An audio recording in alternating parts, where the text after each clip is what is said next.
মেয়েটা আমার দুই গালে থাপ্পড় দিয়ে বলল, তোর মতো ছোট লোকের সাহস কী করে হয় আমার শরীর স্পর্শ করার? আমি কি বলবো বুঝতে পারছি না। থাপ্পড়টা এত জোরে দিছে আমার মনে হচ্ছে 5 আঙুল পুরোপুরি গেঁথে গেছে। পাশে একটা লোক দাঁড়িয়ে আছে, তখন চলে এলো মেয়েটির সামনে হিরোগিরি দেখাতে। লোকটা বলল, আপু কি হয়েছে? মেয়েটা বলল, এই অসভ্য ছেলেটা ইচ্ছে করেই আমার হাত টেনে ধরেছে। আমি বললাম, ভাইয়া বিশ্বাস করুন আমি ইচ্ছে করে হাত ধরিনি। লোকটা বলল, তোর মতো ছেলেদের ভালো করেই চেনা আছে, তোরা রাস্তায় মেয়েদেরকে একা পেলে টিস করিস, আজকে তোর টিস করার মজা বের করব। বলেই আমাকে আরও 2টা থাপ্পড় মেরে দিল। আরও 2টা থাপ্পড় খেয়ে আমার চোখ দিয়ে পানি পড়তে লাগলো। মেয়েটা বলল, দেখ আমাকে ছোঁয়ার মজা, নেক্সট টাইম আমার আশেপাশে দেখলে পায়ের জুতা খুলে তোর মুখে মারবো। মেয়েটার লোকটা চলে গেল। তখন আমার চোখ দিয়ে পানি পড়ছে। আসলে যে অসহায় তার উপর সবাই নির্যাতন চালায়। কিছুক্ষণ আগে দেখলাম মেয়েটা কানে হেডফোন গুঁজে রাস্তা পার হচ্ছে, কিন্তু দূর থেকে একটা ট্রাক ওর দিকে হর্ন দিতে দিতে আসছে। এটা মেয়েটা খেয়াল করেনি। সে গানের তালে তালে রাস্তা পার হচ্ছে। এমনভাবে রাস্তা পার হতে লাগলে শিওর অ্যাক্সিডেন্ট করবে।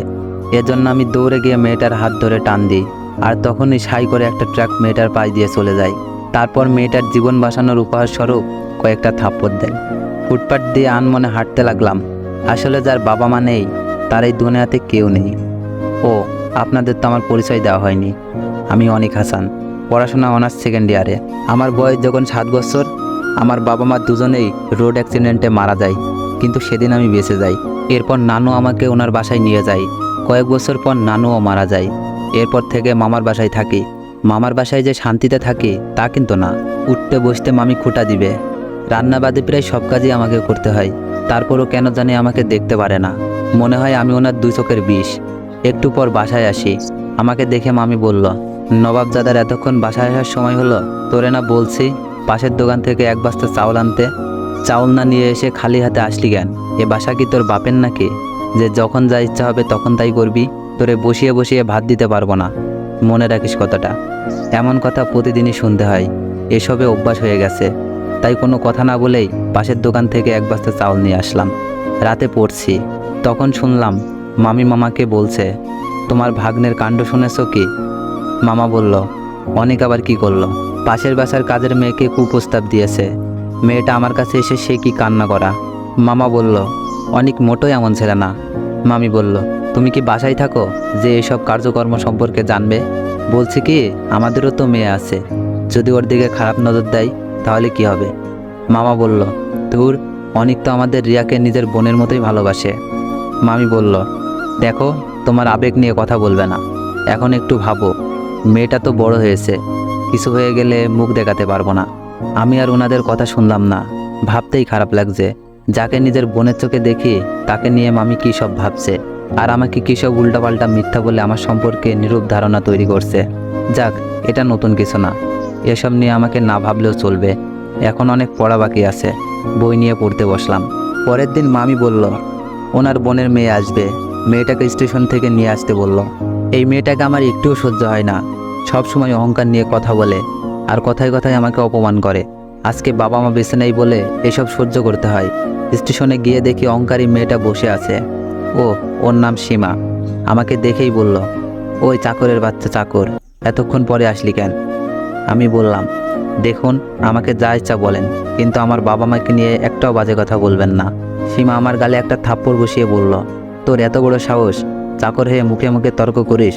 দেখ আজকে বাসায় গিয়ে তোর কি হাল করি। আমার চোখ দিয়ে পানি পড়ছে। আজকে এতিম বলে সবাই আমাকে মারে, বকা দেয়। নিজের বাবা মা থাকলে হয়তো এই দিন দেখতে হতো না।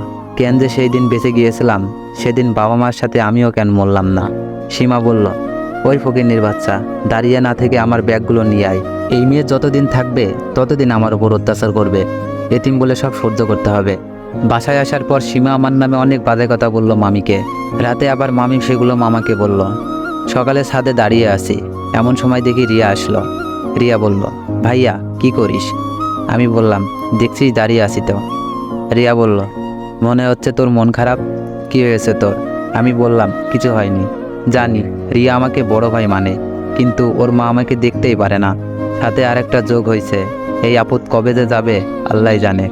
ভার্সিটি যাওয়ার জন্য রেডি হয়ে রুমের বাইরে বের হতে লাগছি, অমন সময় সীমার সাথে ধাক্কা লেগে গেল। অমনি সীমা ঠাস করে থাপ্পড় মেরে দিল। সীমা বলল, শয়তান লুচ্চা কোথাকার, মেয়ে দেখলেই জড়িয়ে ধরতে ইচ্ছা করে তাই না? আজকে খালু আসো, তারপর তো লুচ্চামি বের করব। মামি সীমার কথা শুনে এসে সীমাকে বলল, কি হয়েছে? সীমা নেকা কান্না করে বলল, দেখো খালামণি, এই লুচ্চা অনেক আমার হাত ধরে ওর রুমে টান দিছিল। আমি থাপ্পড় মারছি দেখে ছেড়ে দিছে। মামি এসে ঠাস ঠাস করে আরও কয়েকটা থাপ্পড় মেরে দিল। আমি গাল ধরে বসে পড়লাম।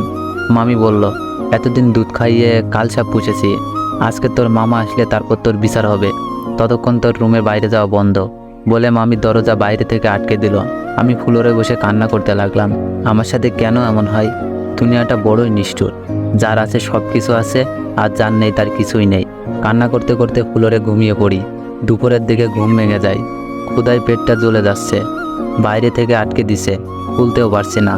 মামিকে ডেকে বললাম, সকালেও কিছু খাইনি, অনেক ক্ষুধা লাগছে, কিছু খেতে দিন। মামি বলল, তোর মতো ফকিন্নির বাচ্চা 2-1 দিন না খেয়ে থাকলে মরবে না। এই বলে মামি চলে গেল। এখন আম্মুর কথা অনেক মনে পড়ছে। ছোটোবেলায় নিজ হাতে আমাকে খাইয়ে দিত। আজ আম্মু থাকলে আমার সাথে এমন কি হতো? টেবিলের পানির বোতলে পানি আছে, ঢক ঢক করে ওগুলো খেয়ে নিলাম। আসসালামু আলাইকুম এভরিওয়ান। যদি এই গল্পটিতে তেমন একটা রিস পাই, তাইলে পরে গল্পটির সেকেন্ড পার্ট নিয়ে আসবো। আর যারা যারা সেকেন্ড পার্ট চান একটু বেশি বেশি কমেন্ট করুন, আর ভিডিওতে একটু বেশি বেশি কপি লিঙ্ক করে দেন। ধন্যবাদ।